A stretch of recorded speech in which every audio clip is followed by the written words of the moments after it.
All right, Corissa. So welcome to the Create Right Now podcast. I'm curious, as we hop into this topic, what is your secret to developing a successful comic series? To have a co-writer that we write off of each other. So we actually role played this. So two people wrote the main characters. Each one wrote a different main character. So when you're reading it, Interesting. you'll see that. Okay. Yeah. Like my co-writer wrote all of Draven's lines and thoughts, and I wrote all of Seraphina's lines and thoughts. So they have two different personalities. Cool. So each of you guys embody each of the two main protagonists. We never write for the other one. So when you're reading it, those personalities are like my character talks nonstop and barely thinks, and Draven thinks and barely talks. So you'll know who's who when you're reading it. Interesting. So then does that development, since you guys are both kind of it's almost like each of you embody your individual characters. Does that help like develop the story itself? Oh yeah. Yeah, absolutely.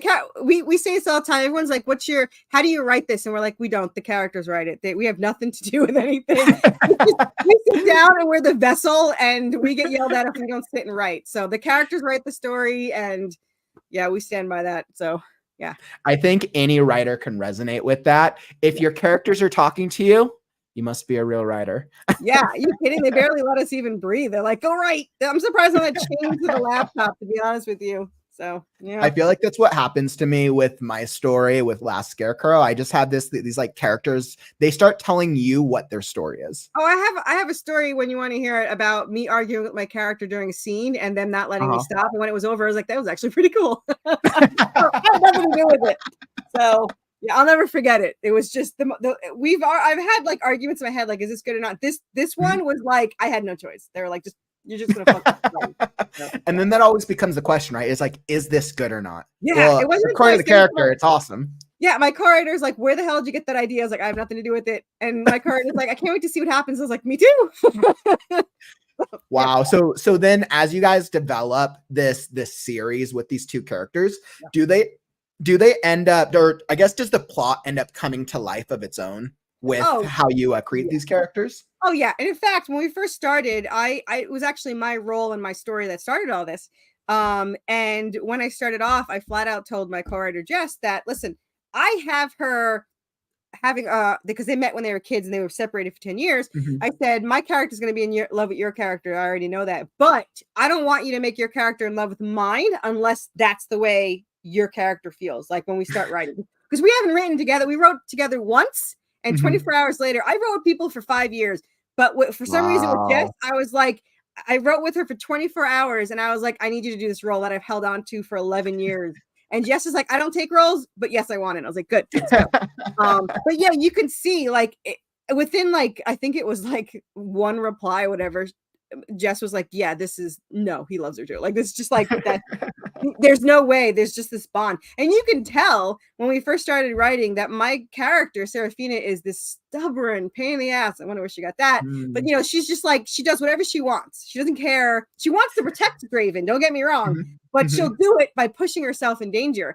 And then later on, probably around, which is live now, issue 12, she kind of starts letting him be in charge. Not as much as she probably should. Okay. But like in issue 14, they're about to, actually, I think in issue 11, they're about to go into a room and he's like, I'm going first. And she's like, you go ahead, handsome. And so before she would have just run right in. So she starts relying on him more, trusting him more.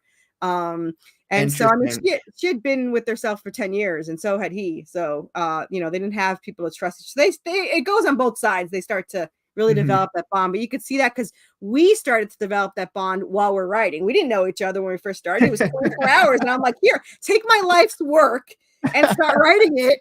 And then that's how it was. So yeah, hey John, and we started writing and our characters bonded as we bonded. And now, we're closer than anyone could be. So. Well, that is absolutely awesome. First off, Corissa, thank you so much for sharing that. I can literally tell as you're talking about the characters, like how much you start embodying them and then how just like real they become. Oh yeah. So they're what insane. We're going to do is we'll dive more into that, but I just want to take a moment and welcome you to the Create Right Now podcast.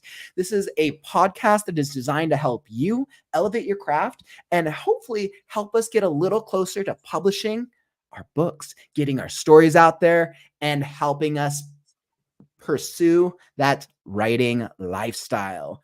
I'm Kauffman, and I'm on a mission to help writers everywhere show them that the entire writing process can be both fun and easy with the right mindset. Welcome to Right Now. All right. And I just want to welcome to the stream, ML. Glad to have you in here, my friend. Courtney, welcome, welcome, welcome. And LeMay, glad to have you in here. John, welcome over from Corissa's community. Glad to have you guys. So for those of us who are just tuning in, today we have an exciting conversation. I'm sitting down and chatting with Corissa Grant as we're going to be talking about how to develop a successful comic series. So we're going to be going through Corissa's process and how she's gone through developing the comic series Worthy Chaos Comics. And we're also going to be diving into the crowdfunding side of it. How does she go about crowdfunding? And the secret, like the question that I need to know, why do people refer to her as the merch queen? So that and more. We will also be doing a live reading of the series of the first issue of the Worthy Chaos Redemption. Let's see, and let me see if I can pull that up. There you go. So that's the first cover. We'll be doing that in just a little bit. Will be super awesome. So let me welcome back to the stage, Corissa. Welcome, welcome, Corissa. Hi. And for those of you who don't know, Corissa is an indie comic book writer and co-creator of the Worthy Chaos comic series. This series chronicles the fate of heaven and hell. Well, the entire cosmos hangs in the balance.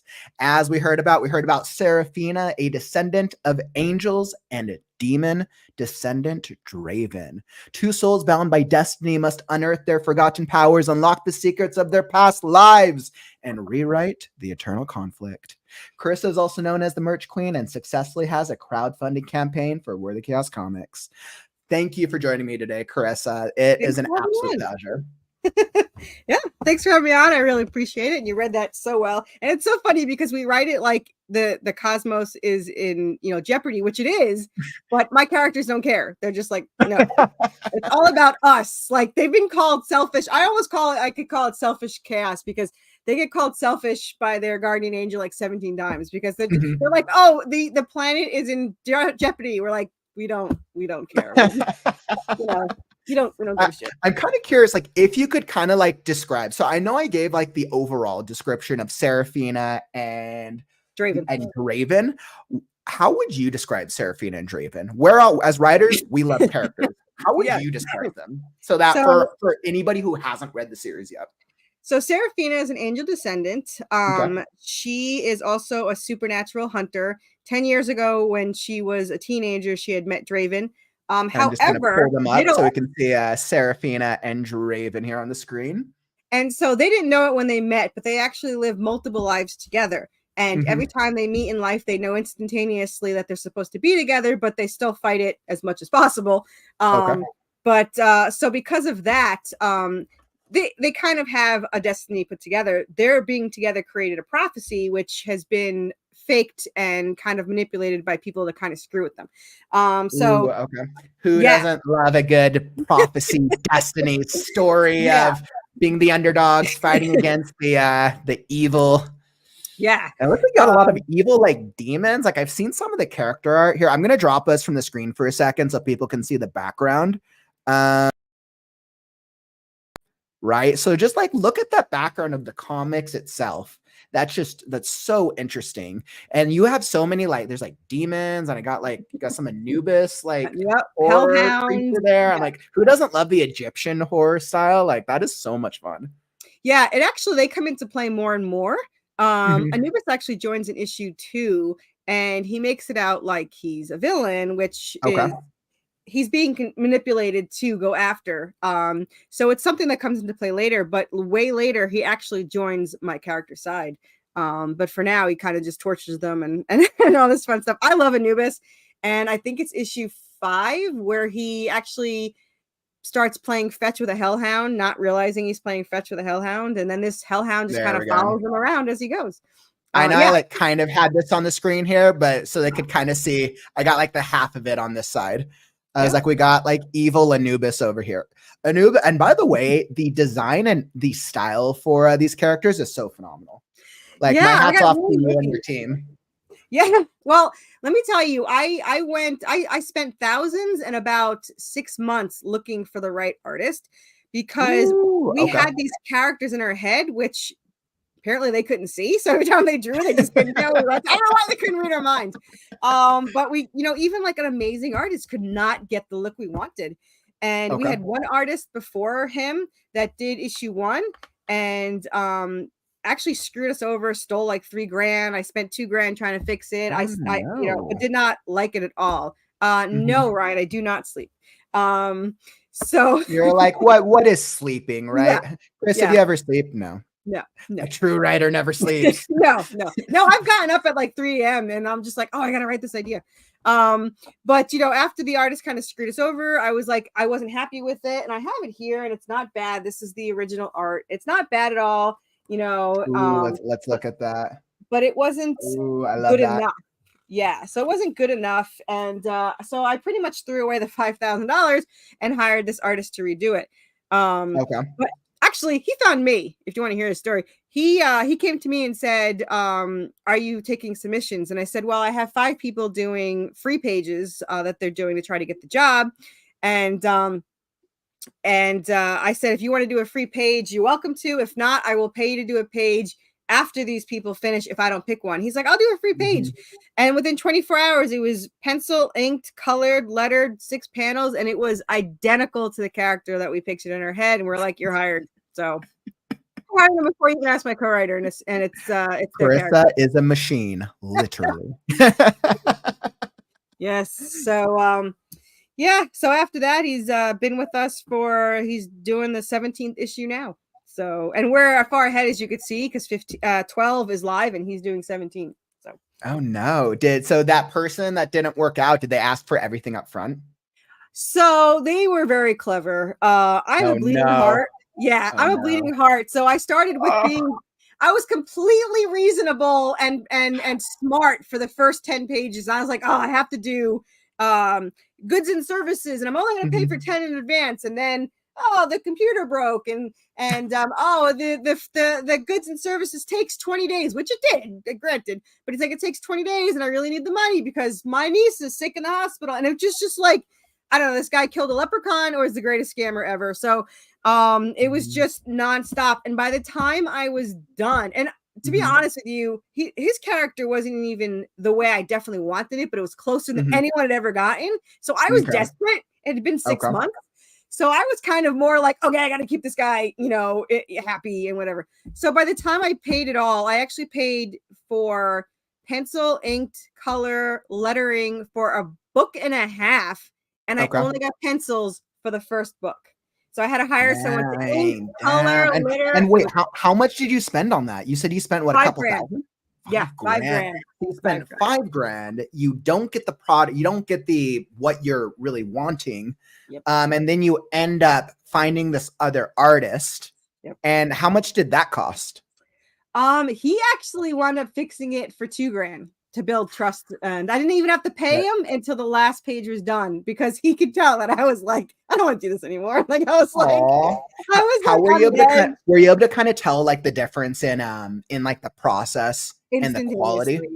Yeah, instantaneously. Like with the original artist, it was more stiff and not as involved. And then this artist came in and right away, I mean, we did fight for the first issue we worked on because he had a vision and I had a vision and we butt heads and it took like the whole first issue we worked on to figure it out. And then after that, it worked out really great.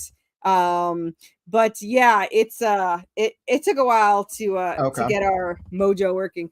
But it was completely different. I mean, he did pages. Oh my God, they were like 2 pages a day or something, whereas the other one was like 2 pages in like 6 months. Yeah. And I mean, I could totally resonate with that for a lot of writers or a lot of who are looking for freelance services, right? Whether they're looking for it for a graphic novel or maybe an animated series or something altogether, right? It's like, if I need a freelancer, where do I go? It's either word of mouth or you go to a gig website, right? Yeah. And then you're kind of taking your chances, and it depends on research. Yeah. And I mean, pricing doesn't always mean the best quality. It can, but it's always a toss up. Well, I'm sorry that you had to go through that, but it sounds like because you went through that, you found it sounds like a match made in heaven, or in this case, a match made in hell. Yeah, pretty much. But it was definitely worth wasting the $5,000 to find him. I wish I could have spent the $5,000 on him, but it is what it is. But yeah, he was definitely, more intense, more involved, and then all that stuff. And it was just so different. And I couldn't get my money back for the last one, because even though I paid goods and services for the first 10 pages, he inked enough to get that money done. Yeah, the dream team. And for Ryan asking how many Kickstarters I have, there's actually only one more this year. I was going to have 2, but because we're structuring with the Western and everything, we're actually going to do one more in October, which is Halloween is my 2 years, my 2-year anniversary in comics. That is exciting. Yeah, so we're going to release the second hardcover for that. That is so exciting. And then for my audience who doesn't know, so Corissa and her team, they have a Kickstarter for their project, which is super cool. We're going to actually do a deep dive into the Kickstarter in just a little bit, because I have a million questions about the Kickstarter process. But before we get there, so I want to make sure that I understand this process. So you came up with the idea for the Worthy Chaos for the world. And then you're like, okay, got to find somebody to work with. Why did you find somebody and not just do it all yourself? So it's kind of funny you ask that, because I got asked that constantly. That's a common question. Okay. Well, no, I mean, even before I started, when I didn't start writing yet, everyone in the writing community was like, why don't you just write it yourself? Because I refused to write it with them. Now, I role played for 15 years. I don't know if you know, Resident Evil played as Claire Field for 15 years. And that's what I was role playing. And I kept telling people about the story I had. And I think the bare minimum idea. So that's the bare minimum. I pretty much had her father, the weapon, and her planned out. That's pretty much it. And I held on to this idea for 11 years. And then I found my co-writer. So everyone during that time, I played with people for 2 years, 5 years. They were all amazing writers, and I wrote with them in like 5 different stories, they were great, but for whatever reason it wasn't right for the story, even though their characters would have fit right in. So when I found my co-writer, I don't know, it was 24 hours, and I was like, I need you to take a role. I never give a role. I have a role for you. And they were like, I don't take roles. I want it. So that was pretty much it. I sent them a 4,000 word starter. Nothing else was planned except for this starter. So I sent it, and they wrote back, and I was like, this is going to be it. And we stopped role playing with everybody else and just got obsessed. And we've been obsessed for the last 4 years. So it's almost like you started the story. So it sounds like it wasn't because of a time factor. It wasn't because of a resource factor. It was more because of like, this is the story. We're following our creative, our creative freedom. And this is what just feels right. And now, and then how long ago was that? So it's 4 years, September 21st. Yeah. Okay, so you've been living in the world of Worthy Chaos for 4 years. Yeah. And we passed 1 million words, like, I don't know, 8 months ago. That is wonderful. 1 million words. And I didn't really answer your question, but I didn't write it by myself.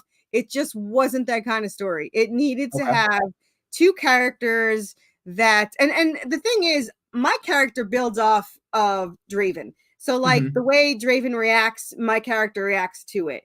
And that's how it goes. Like, and for anyone that doesn't understand the role playing, I will write a chapter, and my character will speak to, act with, and do things in this world with Draven by the side, or I run off and do something stupid.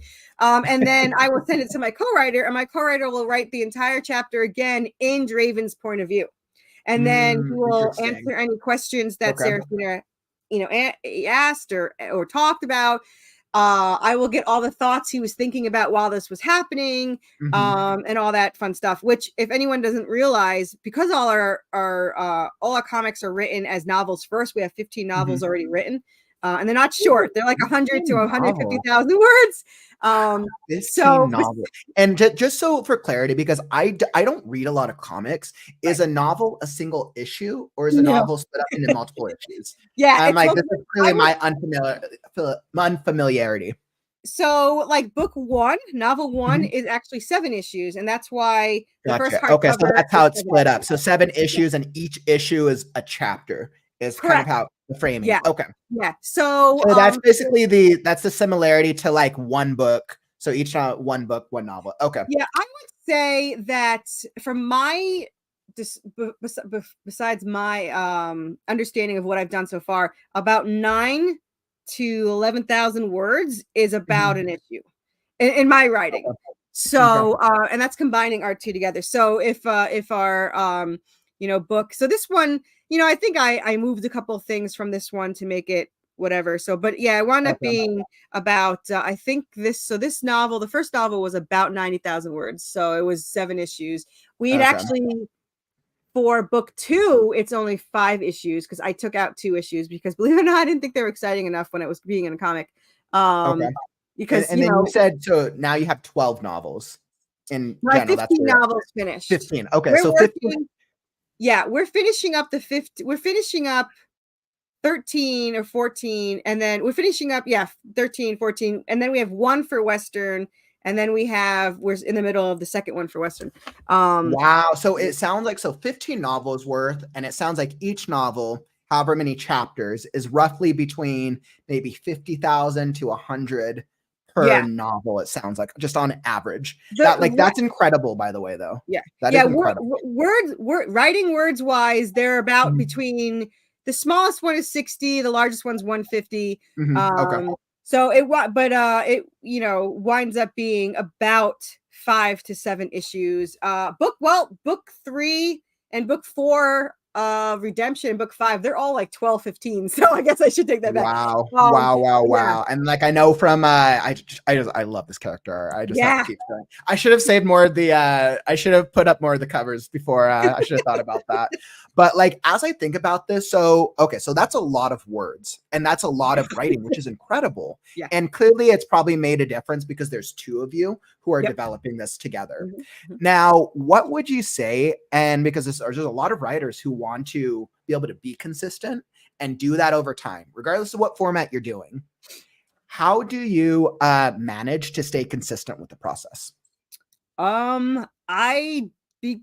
That's easy when you don't have a process.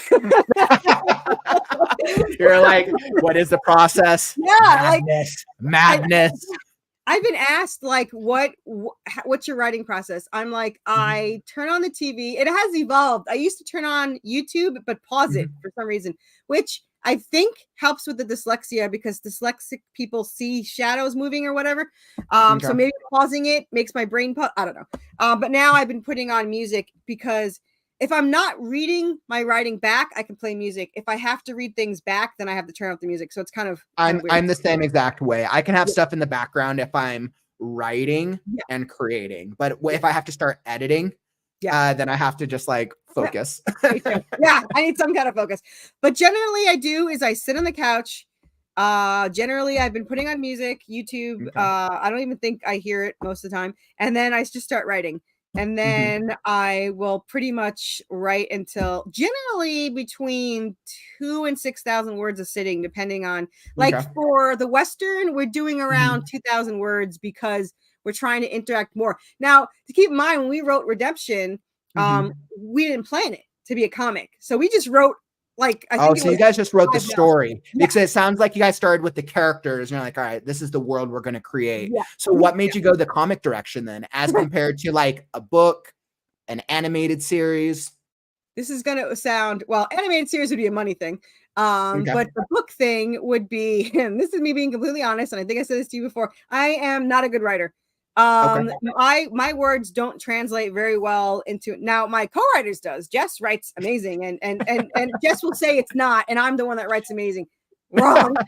But I am an amazing storyteller. I'm like a humble writer team duo there. Perfect. Yeah, but I'm actually telling the truth.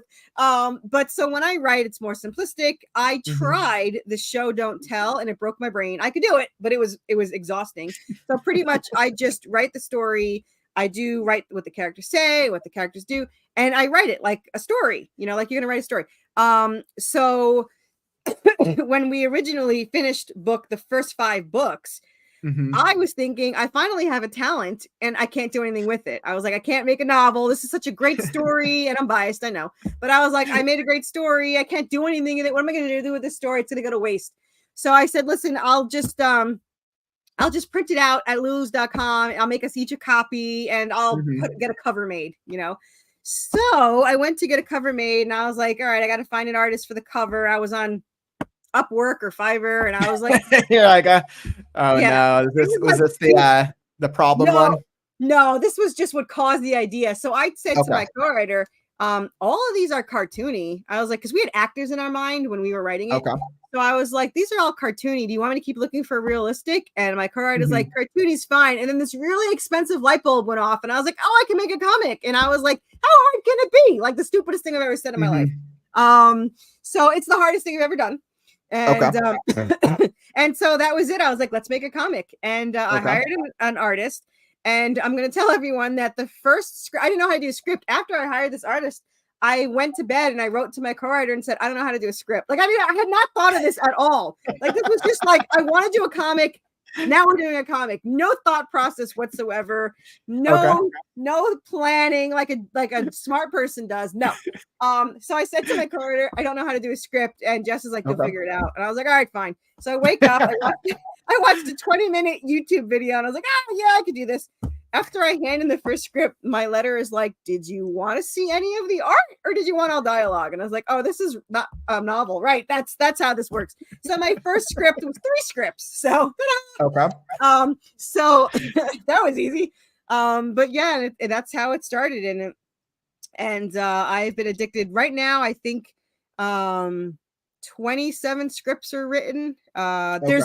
There's 46 in this series to complete it. So Redemption is 46 already written, already finished.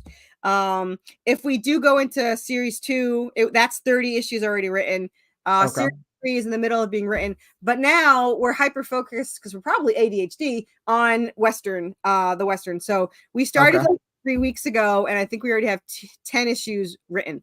And then the Redemption novels or novel so they're done already. That story is completed. That series 1 is Redemption is done. Yeah. The one after that is Resurrection, and that one's done. And the one after that is Salvation, and that has one more book. We're halfway done. It needs one more book completed.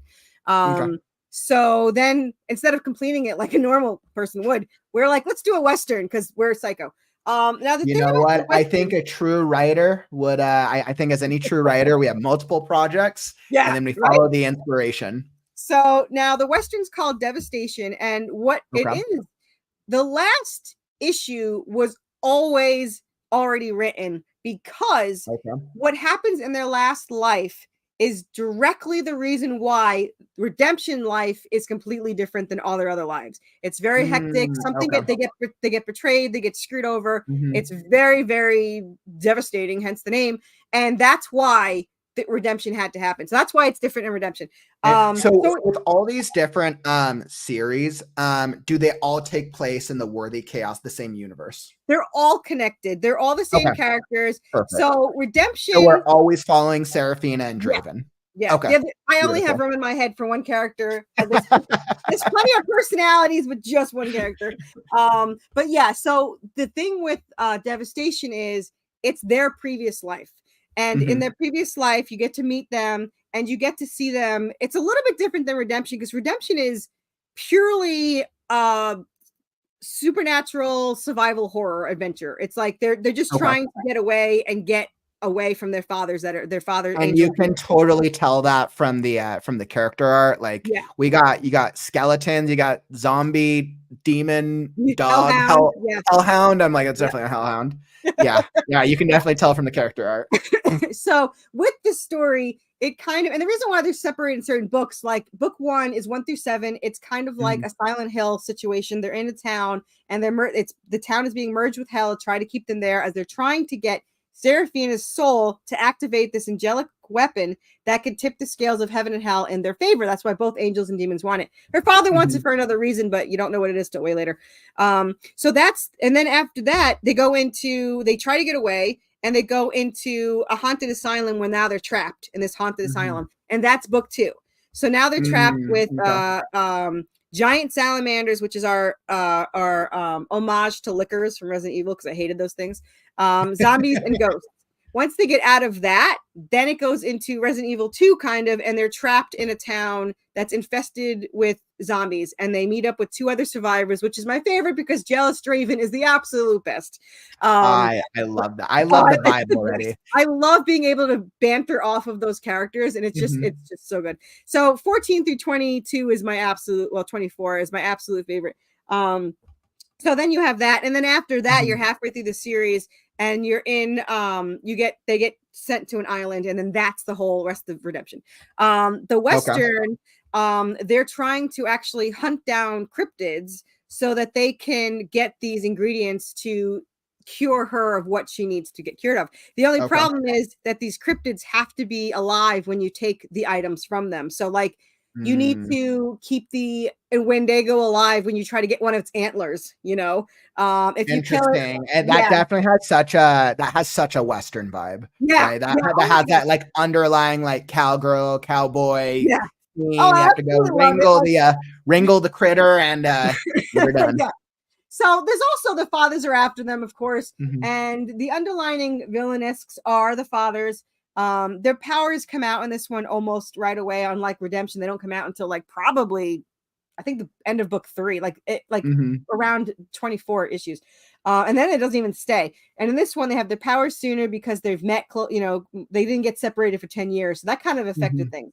So now they have that, but you also have werewolves and vampires after them, and then demons are after them while they're trying to collect ingredients. You got supernatural, you got horror, and I have to say, when I check out the website, one of the things I love is the genres you're speaking to, right? So if you like supernatural, Buffy, Silent Hill, horror, Resident Evil, all absolutely great genres, all absolutely great franchises, 100%. So I think now is actually going to be a good time. What we're going to do is let's hop into a live reading. So what I'm going to do is I wanted to go through the very first issue of Worthy Chaos Redemption. So we get to meet the characters Seraphina and Draven. So what I'll do is I'll hop into that right now. I have it queued up on the screen. Perfect. So live reading of the Worthy Chaos Redemption issue 1. How long has it been since you read the first, or since you listened or read the first issue? I read these about once a month. Okay, perfect. So it's always fresh on your mind. We can't know where characters end up if we don't remember where they came from. All right, beautiful. So let's see what we got. All right, Worthy Chaos Redemption issue 1. The following comic is intended for mature audiences and contains adult content, graphic language, self-harm, violence, gore, and horror-filled fun. Proceed at your own risk. You have been warned. Yep.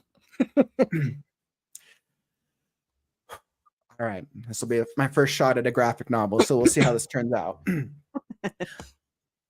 What happened? How long was I out? My window is nailed shut. That's new. Guess I'm not sneaking out to Draven that way. Is someone downstairs? Draven? Maybe he came back for me. No. He would have gone straight to my room or answered. So who is down there? Lucas's bat. Better take it just in case. Just open the door, stupid. It's probably nothing. Then why is my heart pounding so fast? Gore. Lucas? Aye! Thunk. Oh. The design is incredible. I need to stop Draven from coming here. Please have your phone on you. Draven, Lucas finally snapped. He had black eyes and killed my parents. Stay away or he will get you too. Hey, give me that. Can't have you spoiling my fun. I've been dying to kill that asshole. No! How can this be my brother? Let me out. You better hurry, Draven, or she's dead. Seraphina. Damn it, I'm on my way. No, Draven, don't. Why are you doing this? Because I have plans for you and Draven. I won't let you hurt Draven. What? Stay away from me. You have nowhere to go. He's right. How do I get out? Got you. No! Salt water. Oh, God, the pain. I'm not going to make it. Draven. No, I can't give up. Arr! The window. It's now or never. Fuck that. I can't stop. Oh, I need to ignore the pain and reach Draven before Lucas kills him. Sarah? I'm here. Don't pass out. Wait, is that Draven? No, he's in the house? That stupid nightmare again. Every damn night for the last 10 years, I relived that night. I lost everything. Wow, the dream did seem even more vivid than usual, though. Guess I shouldn't have come back here after all. Breaking news. Finally found you. All communication to the town of Dark Lake has been cut off as of a few hours ago when a rock slide occurred, blocking the road, making it impossible to reach town. No explanation can yet be found. However, several reports are coming in of disappearances, severe lightning storms, and temperature fluctuations from Dark Lake area. What? Could it be Lucas? Finally, after months, there's a lead. Ramiel was correct. Humans will believe anything that is on the TV, even if I am the one to put it there.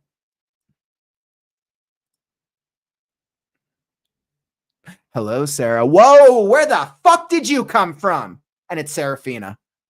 Only one person was allowed to call me Sarah. I have information to help you destroy the demon. I don't need anyone's help. Thanks. What if it would turn your brother human again? Interested now? Really? What does that entail exactly? Go to the town of Dark Lake where you are already heading and fetch an item. What? How does he know where I'm going? And why can't you pick it up? Perhaps your skill of retrieving artifacts outweighs mine. Is that not enough? Fine. Where is it? No idea. Then how do I find it? It will most likely find you. Real helpful. Thanks for nothing. Yep. Disappearing man doesn't scream trap at all, but what choice do I have? Even if it takes me another 10 years, that demon will pay for taking away the love of my life. Welcome to Dark Lake. How can the air be this dense with sulfur? Can one demon really cause this? Fuck! My bike! Fuck! All my weapons are destroyed. Fantastic. All I have left is a dagger and a pistol. Nothing like going into a demon trap unprepared. Where the hell did that guy go? Should have just hit him. Why do men keep disappearing on me today?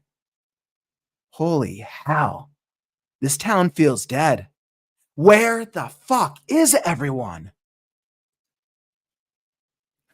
Definitely being watched. Just seeing her number makes me happy. Draven, Lucas finally snapped. He had black eyes and killed my parents. Stay away or I'll get you too. No, Sarah? Seraphina! Damn it! I'm on the way! I need to get there fast. Good thing I went back and got the gun. Please hang on, Sarah. Please. Sarah? Where are you? Sarah, I'm here. Ah, Sarah? Stay down. Seraphina. Oh, God, all this blood. Lucas killed her. Do not move. Yes, he's the one. Screams had me rush over here, but it was too late for that poor girl. Thanks to this murderer. I didn't fucking kill her. I can never hurt Sarah. I love her. I don't care what happens to me anymore. Oh, I have plans for you, boy. Dreams about that night had finally ceased years ago. Why would they start back up now? Seraphina, there being so much blood. It took me a few years to come to terms with her death. I still find myself wondering what would have happened if I had just been faster getting to her house. Lucas! Hello, sister? Come get me. Get the fuck back here, asshole! Why am I stupidly following him? Because I have unfinished business? And I'm stupid. Did another guy seriously just vanish on me? Maybe I need a new deodorant. Come fight me already! Is the fog getting too thick? What the hell is happening? Scrouch. Room. Okay, what the hell did I walk into? Whoa, nice doggy. How about a game of fetch? I guess that's a no. Grr. What kills hellhounds? Where the fuck is everyone? This is the weirdest dream yet. That's what this is, right? It has to be. Shit. Sorry, reflexes. I actually don't care. I'm grateful for the disappearing act this time. Can't believe he got the drop on me. Her reflex is to tackle those that bump into you? Seraphina Johnson? How do you know my... Draven? This must be a trick, right? My Draven? I felt the contact when I grabbed her. That was a first. It sure felt real, but I'm not falling for it. Not another one of these dreams. Dream? No, Draven, it's really me. Sarah. Wait, what am I doing? It can't be him. Could this be a demon? Shapeshifter? Sounds like him, though. Duh, of course it does. That's the trick, but what if... Yeah, right. You're dead, and I'll wake up in my bed with a hangover from hell, and then all this will disappear. Would she just vanish again if I get too close? I'm not going to risk finding out, because weird-ass dream or not, I'm happy to see her. It's not a dream, right? Because that would explain a lot. I do understand worrying about things disappearing, but I swear it's not a dream. People don't come back to life once they're dead, no matter how much you wish it. Yeah, this is a dream. Have you looked around? Not a single person to be found. That sound normal? I wouldn't say normal, no, but crazy shit happens to me all the time. This isn't even the weirdest. Oh, that's terrifying. This is the most messed up dream, but I might as well just go with it and spend as much time with her as possible. Draven, what happened to you that night? Where have you been? Why are you here now? How can I tell her? What do I even say to her? Well, what's going on? Are those ghosts? The park! Coming with me? Or are you going to wrestle them to the ground too? What else could possibly happen next? This shit's getting unreal. Sarah, what the fuck are those things? Ghosts. That's bullshit. They don't exist. Okay, put your hand through the bars. No thanks. Why aren't they swarming us? They can't cross iron. Why don't they go over if... Shh, don't give them any ideas. Really? So ghosts are stupid then? Gotcha. No, not really. Ghosts just can't cross any iron or salt. I don't make the rules. I just use them. Most of my weapons for ghosts were destroyed except for an iron dagger. So you're a ghost buster? Sort of paranormal hunter, one might say. Demons, ghosts, vampires, werewolves. You're kidding, right? I wish. Busy decade? You don't know the half of it. Holy hell. Think we found their bodies. What could have done all this? I don't know. I thought it was Lucas, but this seems impossible, even for him. What do you mean, Lucas? I found out he was possessed by a demon when he killed my parents, and I was just told there was an item here to help him. That's why I'm here. What is it? No idea. How can you find something when you don't even know what it is? That's a good question. I don't have an answer. Let's just get going. This discussion isn't over. You know that, right? I figured. I will explain everything. Let's get somewhere safe first. Well, looks like fun. I'll go first. Dream or not, I can't bear to see anything happen to her. Be careful. Did you see that? See what? Watch out! Sarah? To be continued. Woo! And that is the end of the first issue. That was I was awesome. like, I hope I was able to semi-do the characters justice. I will admit, of all the readings that I've done, because I've probably done now over 150 readings from the Saturday stream, this is the first time I've done a comic book where the panels have already been illustrated. No. So it's kind of interesting. I'm like, this was fun. That was a lot of fun. Oh my goodness. Yeah. I was like, I was trying to understand, figure out both the characters, and then with comic books, because the way it's formatted with speech text, being able to do it chronologically. That was a great story. That was a great opening. We got zombie brother. Like, I don't even know what zombie brother is. Yeah, we got zombies, we got hellhound, and we got the dream that's not a dream, with the two lovers that might not be lovers, or maybe they are. And the dead brother that's not a dead brother. Yep. I absolutely loved it. Hearing it like read out loud. Have you heard it read out loud to you before? No, that was great. Yeah.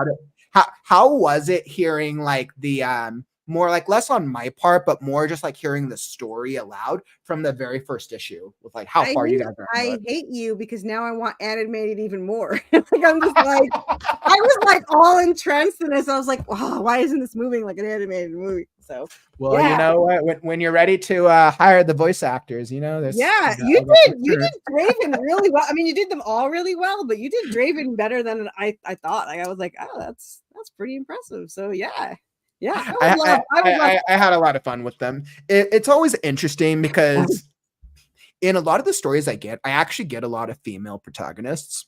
So then it's always my question of like, okay, so as a male, like, I wouldn't say that I have a voice acting background. How much do I shift my tone to match to get more of a female perspective without making it sound false?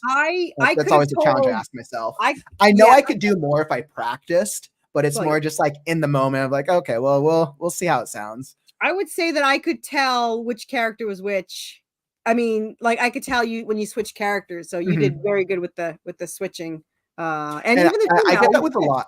And that's the thing that I try to differentiate. I'm like, regardless of if I can get an accent or get a gender type, I think as long as each character has its own voice, I think that's what's important. Yeah, no, it did really good. And somebody did ask if it was AI or what. Not AI. I would be more rich if it was AI. I would not be in debt at this moment if it was AI. So no, it's not. And actually, a lot of people do like the art, but it even gets even better, because I mean, starting around issue 5, he started going to school and he learned more techniques. So the new art is even 10 times better. So it's really great that people like the beginning, because it gets even better. So yeah, why don't we let's see. So I think I had the website pulled. Where did I think I had the website. If you want to go to the Kickstarter, it'll show you the updated pages.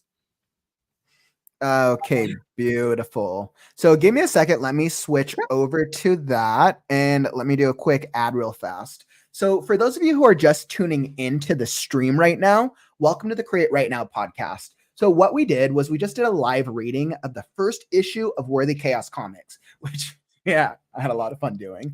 So that was quite a trip. What we're going to be doing next is we're going to be diving into the Kickstarter and what is the background of how Corissa's gone about bringing this Kickstarter to life and raising money for this project. It looks like they've developed 15 novels, and we're going to dive into where they're at right now and how the Kickstarter is successful. So, but if you're enjoying the podcast so far, follow and subscribe. I'm here with daily writing streams. Today is 232 days of consecutive writing streams. The Right Now brand is a daily writing channel to help give you motivation. We have writing sprints, writing community, author podcasts, critique shows, blurb fests, and much, much more. So if you tap that follow and subscribe button, you'll be alerted when we go live. Now, what we're going to be hopping into is I'm going to pull up the Kickstarter page. Wonderful. And I'll bring Corissa back onto the stage. What's up, Corissa? So I have this. Okay, perfect. So here was this, and then I had the Kickstarter. So what we'll do is let's see the Kickstarter page. Now, I know you recommended checking out the first portion of this opening video. So I'm going to play the opening of this video here, and let's see what we got. Wait, actually, The music's can you mine. hear So you don't have that? to worry. What was that? I was gonna say the music's mine, so you don't have to worry about copyrighted. We actually pay. We had someone create the music for us. Actually, hold on. For them to get the music, I need to change something on my screen. Okay. Give me You just want me a to share my second. screen because then you might not have to I'm change so anything. used. Is that No, I easier? mean I can do it on mine. I just have to change the format. It's because on mine I'm used to using a separate music player. So Gotcha. to get the music from the thing itself, I just have to choose the right one. All right, perfect. And then they should be able to get the audio on this. Okay. All right, awesome.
So if anyone wants to watch the rest of it to see, you can just go watch the video. It gives you all the summaries from 1 through 11. And it's actually really great art if anyone wants to see it. But again, it's 5 minutes. I just keep making the video longer and longer by adding the new issue each time. I absolutely love that. I feel like that was like a fun little we got the background, it gave the vibe, and it's kind of pulling us into like where the story's at currently to catch readers up. Which was really, really cool. Yeah. So, I'm curious. And if anyone wants to see the Kickstarter, all you have to do is search Worthy Chaos. We're the only thing that pops up. And also, so if anyone wants to go to Kickstarter, you search Worthy Chaos. You can get the back issues all through the add-ons. We have many different catch-up tiers, any of that stuff. Thank you. Nice trailer. So there's a lot of catch-up tiers. You can actually get the hardcover, which is the first book. Which is 222 pages of story, and it's only $39 for the hardcover, and then you'll have the first 7 issues. But you also have it for $50 where you can get all the PDFs with it 1 through 12, so you can catch up and still have the hardcover. For $25 you can get all the PDFs 1 to 12 and be completely caught up. And yeah, so pretty much if anyone wants to check out the Kickstarter, go check it out. There's pages, there's plushies. This is in the add-ons. This is our chameleon vampire bat chatty that just follows her around. That's so cool. I want that. I don't even know what it is, but I want it. He's only $29 and he's in the add-ons. There's also our hellhound in there for $29. We have Anubis, which is right here. We have Bassett. We have lots of fun things in there. So definitely go check it out. Wow, that is so cool. And for those of you who want to go check it out, I just dropped a link down in the comments. It's also down in the YouTube description down below. If you want to check out the link to the Kickstarter, or you want to learn more about the series, the homepage, their homepage of Worthy Chaos is linked down there as well. Absolutely. So I absolutely love what you have going on here. And I know for a lot of our writing community, I'll bring that back up in just a second, but I know for a lot of our writing community, a lot of them want to be able to make a living off of their writing eventually, off of their storytelling. And I know crowdfunding is one avenue to do that. So of all the avenues out there, and I don't know if maybe crowdfunding is more popular for a comic series, what made you decide to pursue the Kickstarter route? I didn't even know Kickstarter existed until I made a comic. And someone said it's the best way to do it because people can go, share and look at things. And there's more of, you only have a certain amount of days. Like ours is only ever 18 days. We only have 4 left, I think.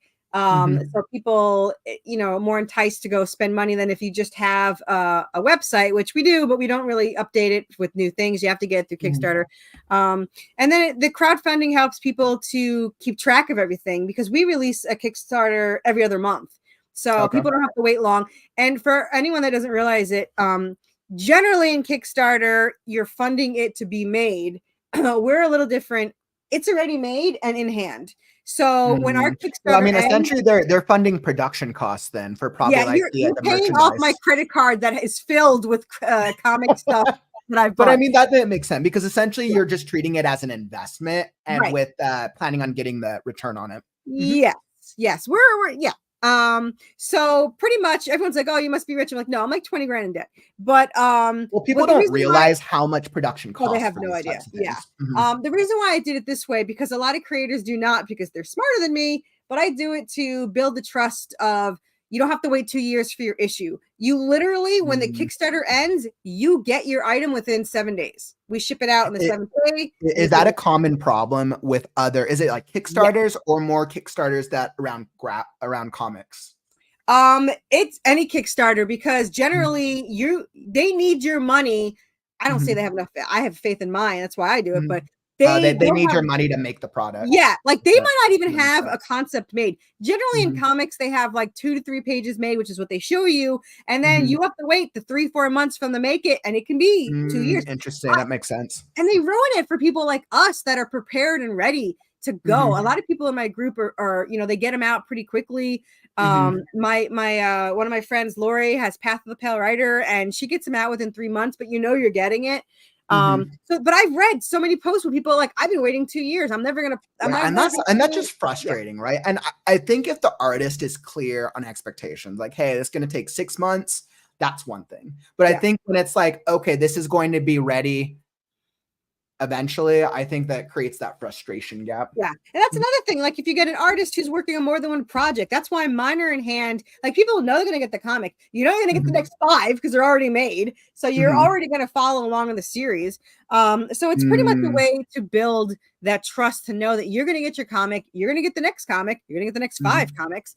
And that way somebody knows that they're not investing all this time and money into a series that they won't see the ending to. Like if I lose my house in this, you're going to see the ending. You know, it's like I'm on the show in 5 years and there's a library behind me. It didn't go as well, but you're going to get the ending of the story. Carissa, I believe you're going to be successed. Hopefully with still having a house. Yeah, that would be nice. Yeah, not being in a box. Approve of that. I mean, he's he made the horrible mistake of telling me to go all out for 2 years, which is October. So like I have all the covers I need for the next 2 years. Like that's probably a really good thing because then you can stay on top of things. And then if you get distracted with life happens to everyone. At least you have a lot of runway. Oh yeah. Yeah, like I actually, by the way the Kickstarters are going, we're going to spread the redemption out a little bit because we're going to put Westerns in between it and people can save up for redemption if they don't want Western or you have both. But because of that, I actually don't need my next redemption issue till like May 2026. So like, that you actually have to create. Yeah, that makes sense. And I like that because like I have a Marvel DC artist that does my hardcovers for me. I have 2 of them actually that share back and forth, but he's incredibly expensive. But I give it to another person who works in DC that colors them for me. And he asked yesterday, he's like, when do you need this by? I was like, you've got about a year. I was like, and he's like, I love working with you because I don't have to, worry about rushing and all that stuff. And I was like, yeah, it's an expensive way to go. And he's like, you know what, though? It's the way to go because now. But it sounds like you have some good connections in your network. How did you connect with DC? Clearly DC, like it's DC. How did you make these connections? I have a few, but I actually looked up my favorite comics. So for issues 8 through 12, I decided to go all out with covers to get ones that I wanted. So like I wanted somebody that worked on Resident Evil comics. And I actually got just for the covers, obviously.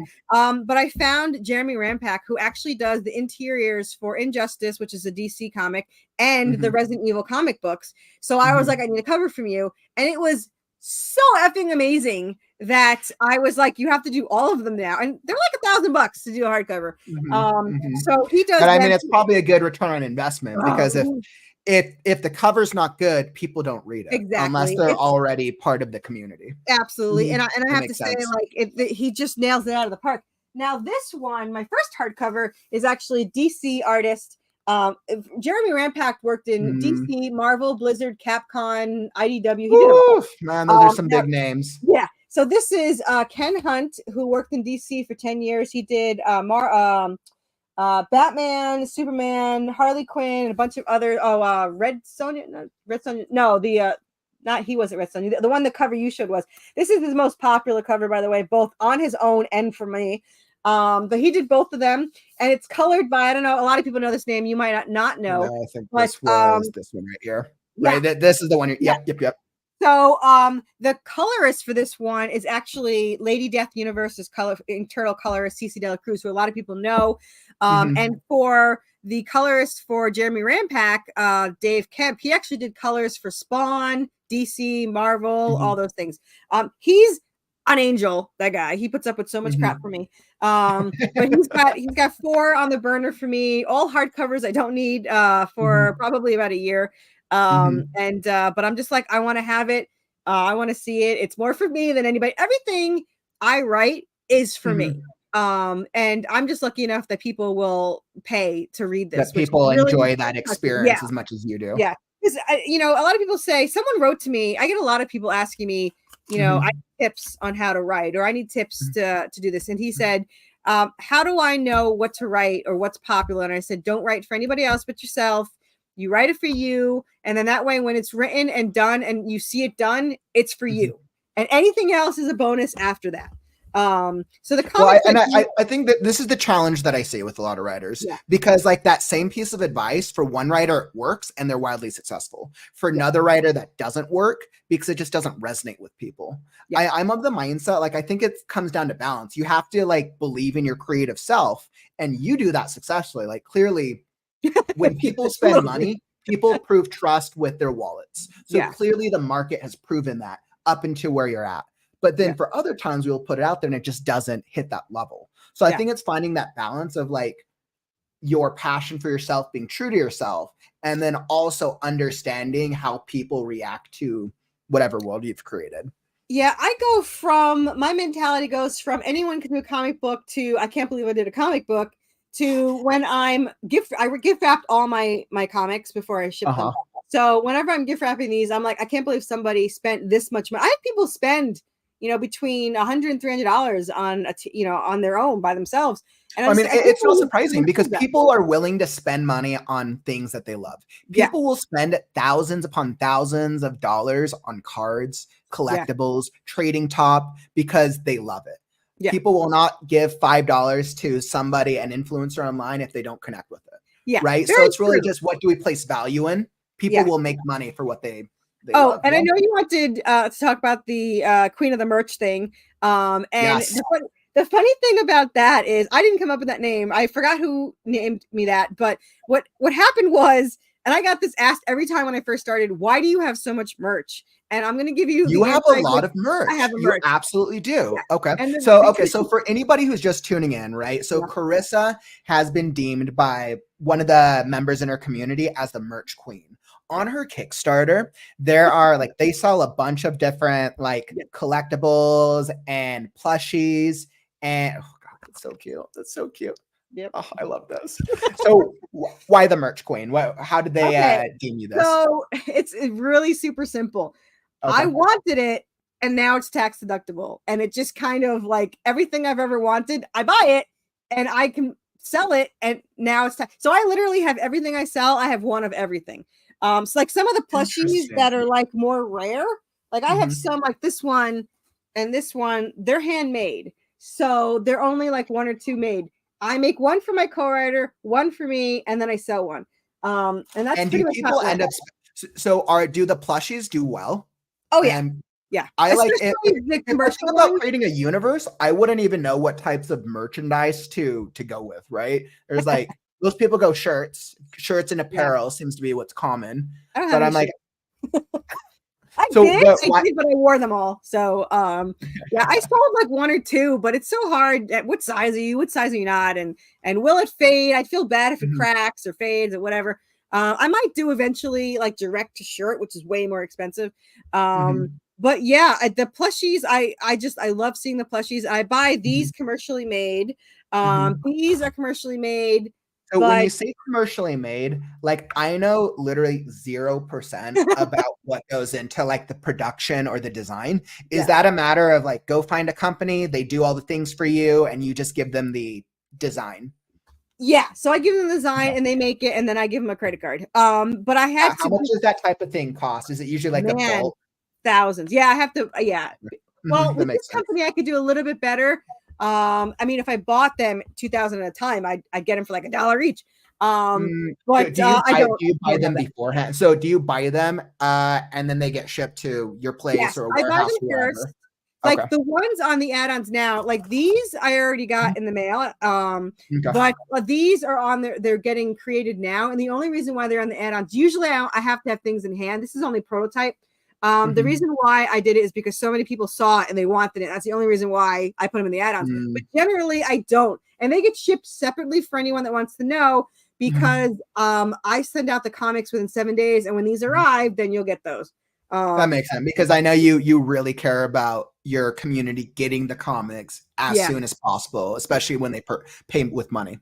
Mhm. Yeah, of course. I Makes want sense. people to get them. Makes some Plus, I have a sense. Kickstarter soon. I want them. Plus, I'm instant gratification. By the way, when you buy any tier, you get the Mhm. PDF with it, so you can read it within an hour of it Ooh, ending, and you get it. all right, so then we got the different reward tiers here. Yeah. So then if So they okay, so then they get stuff immediately depending on which tier they yeah. invest So money in. immediately when it ends. So like so it's $5 for the first 2 PDFs in case you Mhm. want. You never read this anywhere. But in all honesty, Mhm. if anyone writes to me, I will give you the first 2 for free. But for people that don't know Mhm. it, there they are. And then the add-ons, there's more in the add-ons if you want all the PDFs. This is the current one. So for $5, you get all 7 issues, all 12 issues, all 4 covers. These are the Mhm. add-ons. So like there's coloring books you can buy. There's digital coloring books, printed coloring books. There's other issues that I had PDFs You made. you have so many different types of things that people can Yeah. buy. Has so does and I'm curious of like understanding this process. Mhm. His it sounds like you put out things that you yourself would want to buy, Yep. putting yourself in kind of that fan mindset. Have you had success in putting out so many different items through the Kickstarter? Like, I've do all of never them do had well? I've never had something not sell. So obviously Interesting. some sell more than Interesting. others, but everything always sells. And is it Um, just a matter of create it, put it on the Kickstarter, and then it yeah, sells, or do you have yeah. to do additional advertising? Nope, I just put a picture on the website. They Okay. see it in the add-ons if they want to look. You don't have to look in the add-ons. If you don't feel like spending half your life looking through my add-ons, you can skip them. But most people know by now that you want to check the add-ons because I always have new stuff. Uh, Mhm. I have past issues, which by the way, we are no longer reprinting any of the variants. So if you want to go check out the variants, we have Marvel artists, we have DC artists, we have Image artists, we have Mhm. the artists that did the Tick and Red Sonja and Teenage Mutant Ninja Turtles back there. So there's a lot of different covers and stuff for people to choose from. So you can catch those up. The most popular cover is the Anubis one I showed you, but Ivan Tao is a huge Marvel artist. If you Google Mhm. him, you will see, and he was incredibly popular and worth every penny because I was terrified spending that much on a cover. Mhm. But he sold really well. So yeah, Wow. and that's for keychains I'm and Carissa, I'm so impressed. I'm so incredibly yeah. impressed. Just and it's more from just it's a combination of just like I can tell how passionate you are. And I know the Kickstarter is part of it, but it's more just the heart of what you're doing because it's for the love of it. And then Yeah. that combined with your strategy behind all of this, the whole Kickstarter, just the whole process for any of our new writers here or anybody who's like never done a Kickstarter before, or maybe they haven't done merchandise. What like do you have any strategies, advice, or maybe ideas for writers who are just like, I want to sell something or need to make money through Kickstarter? How would you go about it if you were to restart the process right now? Um, it would have been way smarter to start the project with some knowledge behind it. I would Okay. say to join because I just jumped into it like an idiot. Like like I said, better to be lucky than smart. But now I would suggest that people go into the indie community, support other indies because we all support each other. share, interact with people. A lot of people complain that their algorithm doesn't help them, that their posts don't get seen. The reason why my posts get seen most of the time is because I interact with everyone. I have 5,000, almost 5,300 followers because I interact with all of them. So, and with interacting, is that like interacting through like Facebook, YouTube, the social medias? Yeah. The Kickstarter has an interaction as well, right? Can people interact with you? But no. Yeah, we don't. On there. Yeah, we'll message each other, but generally everyone is on my Facebook. They message me on there. Okay. We post on It's each really other. all about the branding, connect with people, talk with people. Oh, okay. Yeah. I'm pretty sure that Twitter's just as good. I have 5,000. You mean Twitter, formerly X? Yeah. X, formerly Twitter. I'm not against Twitter. I have nothing against whoever's running whatever. But it doesn't work for me anymore. I used to get views and now I don't. So Facebook, I've been able to interact with people. And X is an interesting one. It's because they just changed it to now it's like paid. So you got to pay for. My views went. You still don't get anything. Yeah, and it just. I think it's one of those weird things how algorithms can change, and I think this is why it is so important for any artist out there to have your own community. Yep. This is why newsletters are important. So because Facebook algorithm, YouTube, X, Twitter, all of them, they can change on you on any day, and it's their platform and it's their territory. Which is why you should be on many things. You should have your own stuff. I am going to say I'm on every platform, but the best thing to do is to pick one and focus on it. Probably Twitter would have been, not Twitter, TikTok probably would have been better, but I'm not a TikToker. I'm old. So I'm not with the cool kids, I'm old. But so Facebook, which I was never on Facebook before this. They're like, you have to get on Facebook. I was like, ugh. I wasn't even on Twitter. I was on nothing. I was not a social. I'm a social person, but I wasn't on social media. So joining this, obviously I went from like 8 friends to 5,000 is a little bit different. However, pick one and focus on it. All my energy goes to Facebook, but if I had to put all my energy into Twitter and YouTube, and I am getting on YouTube, but to interact with people is more like Twitter, TikTok, Instagram. I hate Instagram. Sorry, don't come at me.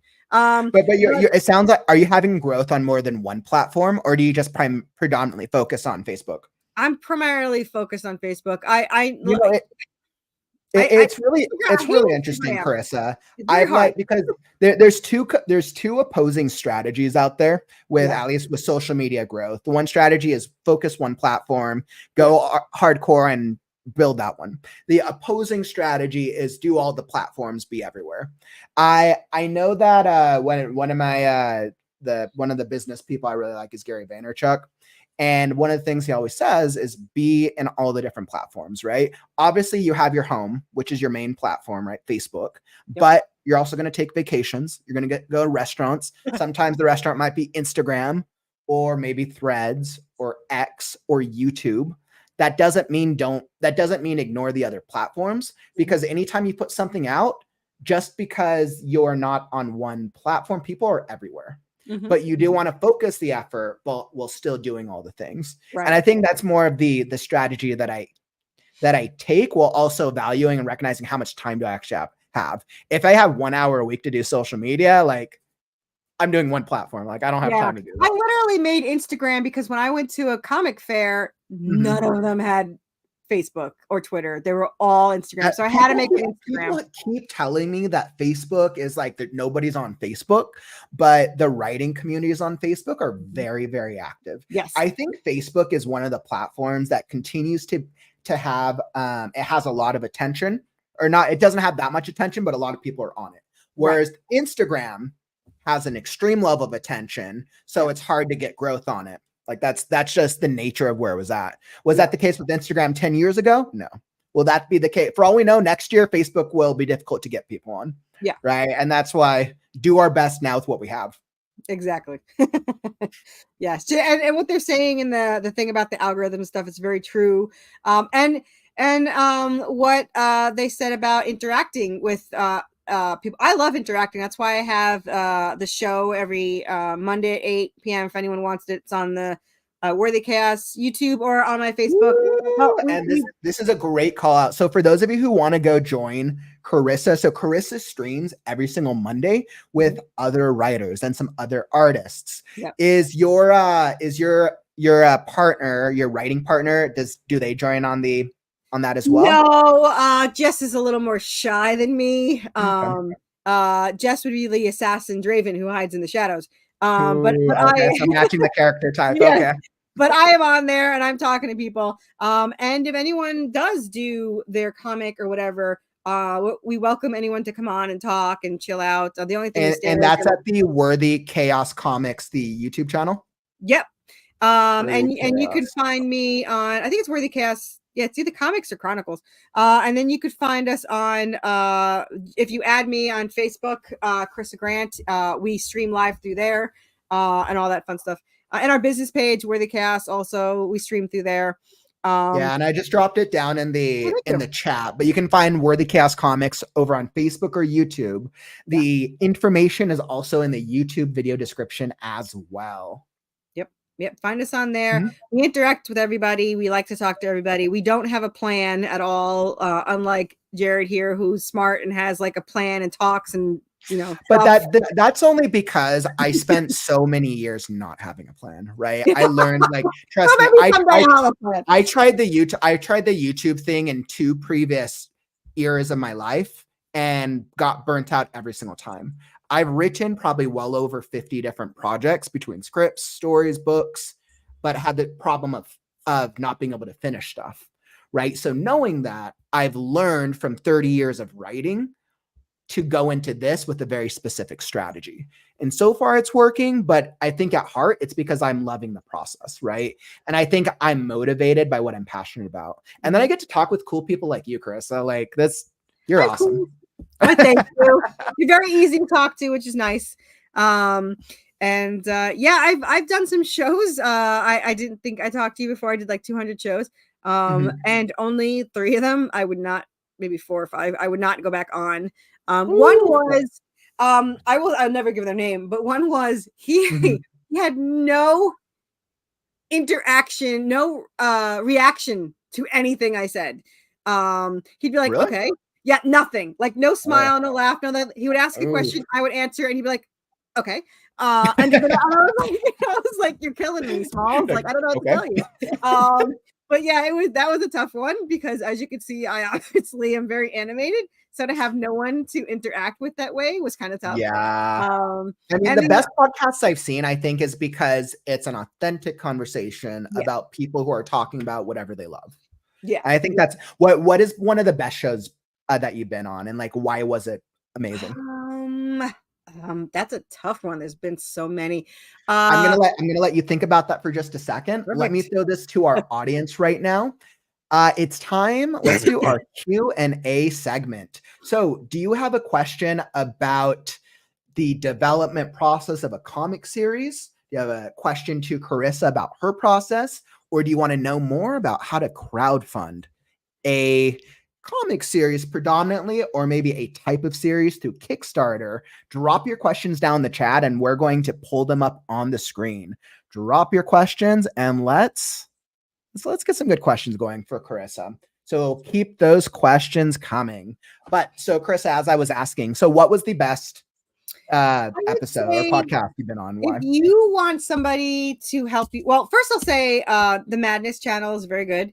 There's the Madness channel. The Madness channel. You can join them on Facebook. But Lori Calcatella on Tuesday Morning Brew, she's every morning at 11 to 1 Eastern. If you want to get your comic out there, she will give you 2 hours of her time to go through your Kickstarters, to go through your information, to go through everything. So Lori is amazing. The Tuesday Brew. Huh? What's her name? Lori Calcatella. And she's on Path of the Pale Rider. I believe they have a YouTube channel, Path of the Pale Rider. And she's every Tuesday at 11 a.m. And you can search, I believe, the Tuesday Morning Brew. And they will get you out there. And she's amazing. She's one of my really good friends. Actually, to be honest with you, she's the reason I'm here, because when I first started, I didn't think, and I don't know if this sounds wrong or not, I wasn't sure if women were looked at well in horror and comics. Like, I wasn't sure how it would come across, so I didn't tell anyone who I was or what I was or whatever. So you went under like an anonymous pen name originally? So I didn't even use my name. I didn't do any videos because I didn't know if I could. And then here comes this kick-ass female who is doing a horror zombie thing. And I was like, do women are welcome in the community? She goes, yeah. And then she was one of the first shows I did. And that's why I would recommend her, because she took me under her wing and she's like, do this. And I was like, all right. So so she helped me out a lot, and I really appreciated that. Yeah. Awesome. So Corissa, thank you for answering that. It looks like we have a great question here from ML. So ML is saying, Corissa, do you sell through Amazon? If you do, I am curious how it works for you. I have not sold at Amazon. I thought about it really hard. But for a while they didn't accept comics because they have a different program for comics, and I didn't want to get involved in that. So I was going to join when I got my hardcover. But it's just, they usually ship it through them, and it's this whole thing. And I've heard horror stories and I've heard amazing stories. I have decided to go the hardest route and do it all on my own. So essentially you're doing that's called a self print demand. It's self print on demand, which is usually like it's more pricey though, right? Because you have to figure out your own distribution system. I bought 500 of these. And the only so you basically invested the funds up front to produce it. I'm crazy. Okay. But that's the reason why. I mean, most indie people sell this 222 pages, 7 issues for $55 or more, and I can sell it for $39. And the hardcover coming out next with 5 issues is only $29. And that's 200 pages. And the reason why I could sell them so cheap is because I bought 500. And that way more people can buy it, because it's more about who can read it and getting the story out there than to sell and make more money than possible. I don't really even care about profit. My main concern is breaking even so I can keep making them. As long as my artists can get paid, I am perfectly happy. You're it sounds like you're focused on putting the story out there and building a community around the universe, which is awesome. So how did you go about, as I kind of a follow-up with this, how did you go about figuring out this distribution strategy? I learned by watching. I went on Facebook groups. I talked to people there. I got into, Lori helped me get into chats and I started, and it's still funny because I was the rookie. But everyone made fun of me in the beginning for my plushies and my merch, saying, you're crazy, no indie creator does this, to being like, so who is your supplier and who do I call to do this? So do a lot of people ask you that now, like how you all the time? So nobody, I'm not gonna say no indie creators, but most indie creators did not have plushies, and I didn't even know any that had plushies. And now at least 9 have followed suit and gone and gotten one plush. Granted, I have 20 and they have 1, but still, they now have a plushie. So I have started some kind of crazy wave. And the other thing is, most indie creators get out like 2 to 4 issues a year, and I do about 6 to 8. So your consistency is a little better than the average. Okay. Which is harder because not a lot of people can afford that. Not even on my side, but readers, loyal but broke fans like me. It's hard to keep up, but some people do the PDFs, which is $5, and then they get to read the story, and then they catch up later if they need to when they get more money. And that helps me, and they get to read it. So, and I get a lot of messages saying, I love the art, I love the story. A lot of them come and apologize that they can't spend more, but in all honesty, the $5, or even if you don't have money, sharing out my links and stuff helps people and helps me to get to the story out there. So it's not about I had one person who actually had 3 people, but one person in particular who was absolutely amazing. He had bought the first, I think 4, and then the 5th one he had to drop out. And being the nosy, little bitch that I am, I was like, so just curious, do you not like the story anymore? Did something happen? And he's like, I lost my job. And I was like, well, fuck that. You can have the PDFs. So for over a year, he got all the PDFs. And then 3 campaigns ago, he wrote me, he goes, I got a job buying everything you have, and he bought everything in Kickstarter, and now he's bought every single Kickstarter he buys, whatever he can. So he's been that's an amazing example, by the way. I think that's an amazing example of how do you create an experience for an individual. Now, I imagine you probably can't do that for everyone, but I think what it does is it creates it creates an experience for somebody who really cares and is passionate. And it sounds like now they're a fan for life because they care. Oh, they are. And he's absolutely amazing, and he boosts my ego every other day. And like, for anybody that can't afford it, I always send 1 to 2. If you are watching and you would like to read 1 to 2, you're not sure you want to spend the $5, which, sounds like it's not a lot, but it really is today. Just hit me up on Facebook and I will send you the first 2 PDFs. And if you like it and you go and you spend the $25 and you get all 12, catch up. Or whatever. Some people love the PDFs, some people love the physical, some people love that they get both. I am a both kind of person because I will read it on the road or I will go home and read it when I'm home. And I personally myself love the hardcovers. I like the singles because I don't want to wait and I want to hold it. But the hardcovers are so permanent. When I got my first hardcover in, I was like, this is awesome. Like, I felt like I finally made it. Anyone can make a single issue, but having a hardcover. So, that's definitely something that meant a lot to me. And I thought I finally made it was being a guest at a con, and I just had that last week, and I don't feel like I made it yet, but I was a guest at a con. So they read my story, they loved it, they welcomed me in, they paid for my table, my Wi-Fi, my food, my drinks, and I just got to, and my banner, and I just got to sit there and sign stuff and sell stuff, and that was really cool. So that is so awesome. Yeah. So like thinking through this past 4 years, which sounds like it's been quite a journey for you. What is one thing you would have done differently? Now that you look back on it in retrospect, is there like one like point in the journey where you're like, you know what, I would have done that differently now that I've learned all of this?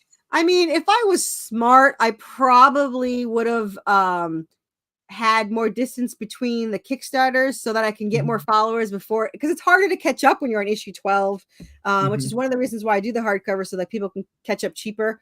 But it's harder to get new readers in because they have to spend all this money to catch up. Which is why the PDF is 25 for 12. So I think that the reason why I didn't, in all complete honesty, is my artist had quit his job during second issue. And even though I didn't have the funds, I kept paying him every month for new issues to keep him afloat till he got more work. And even though, like I said, I was going to debt doing it, I let him keep going because I didn't want to lose him. I didn't want him to have to go get another job or whatever. So because of that, that's why we're 5 issues ahead. I was trying to help him out. Now he has other work so that can keep him afloat and all that stuff. So it helped us both out. But had I done it on my own, I would not have gone 5 issues ahead because I don't get paid for those. I don't get paid for those until I could do a Kickstarter for them. So I probably won't get paid for 17 till 2026. And that's where it gets a little bit tricky. But now that I did it, I'm glad I did it. But if I had gone back and started over, I probably would have, tried to space them out a little bit more. But it's just, I get so excited. I want to see it out and all that stuff. So, I have printed here till 13. I had those printed for the last 5 issues. So now I have to do a print for, 14 through 17. And the Westerns are coming. So, a smart person would not have started the Western. They would have been like, all right, I have a year and a half till I need the next issue. Let's save up, let's pay off the debt. And then, but my mind's like, you're already in debt. What the hell is more? So now we're doing it. So that's how we roll. Yeah. Awesome. Well, thank you for sharing that. Absolutely. I know Courtney is, I think Courtney gave a shout out. I'm going to post your link in my Hubs Discord channel. They enjoy your genre. I love your attitude. It's about the fans, not the get rich quick. That's right. And I think, Corissa, that's obvious. I think even before we chatted, I could just tell from your live streams that you're very authentic with your passion for the story. Thank you. And for the fan experience. And I think that's incredible. I think you're the type of artist who tends to find a lot more success because you love what you're doing. We have to be driven by our passion. Courtney's question. Sorry, I'm ADD, so this all comes in my actually it's the dyslexia movement. But no, I don't have writer's block because this is a great one. Yeah, no, my characters write the story. I have nothing to do with it. So I don't have writer's block. If they're tired, and they never are because they won't let me sleep, maybe that would happen. But no, they woke me up at 3:30 and be like, go write this. And I was like, well, son of a bitch. So no. Oh, and I know we're almost out of time. Do you want to hear real quick give it to me? Let's do it. So there was this one scene where I was writing it, and I thought it was the stupidest thing. I had no idea what was going on. She walks in a room, these things attached to her. The floor is really weird, made out of some weird material. And I just kept saying, I got to start over. This makes no sense. And I have no idea where it's going. And the character's like, nope, just keep writing. And I was like, so annoyed. So when it was over, I was like, that was actually one of my favorite scenes. I have no idea where it came from or what happened. Sent it to my co-writer. My co-writer's like, what the hell is this? This is awesome. And I was like, I don't know, but just that's what happened. And so that was the biggest argument I've ever had with my character. I don't know what the hell. She was so intent on the scene, and it worked out really well. It was an intense scene. It was just awesome, but it wasn't me. So, yeah. My character has a story to tell. We always joke between me and my co-writer that this happened in some other dimension, and we're just writing what actually happened, which is a whole other story. I wouldn't be surprised. That could be right? That's like the alternate universe theory, right? We're literally just kind of getting visions from these other universes. Yeah, well, if you ever have time, if I ever come back on, I'm going to tell you how we found out after we wrote it, how certain things connected that we had no idea actually fit in mythology. We had no idea. And it just happened to fit. And it just all kind of came together. Yeah. Anyway, awesome. So he told me an hour. It is now an hour and 40 minutes. It's totally all good. So I think this is a good point to move into the direction of wrapping up the stream. But before we get there, there's always one final question I have to ask all my guests. Okay. If tomorrow was your last chapter in the book of life, I'd cry. You were hit by a bus. Oh, that chapter. What quote or philosophy of your own would you leave with your community or the writers of the world? No matter how chaotic everything gets, there's usually something you'll get out of it. There's always something positive in the chaos. There's always something positive. There's always. I never thought about that. That was a good one. There's always something positive in the chaos. Yep. There's always something positive in the chaos. There you go. That's my motto. That is a phenomenal quote. You should definitely save that. That's very inspirational. There's always something positive in the chaos, especially for Worthy Chaos Comics. That's like perfect. Well, I will say, somebody asked me where the title came from, and the title is it's Seraphina.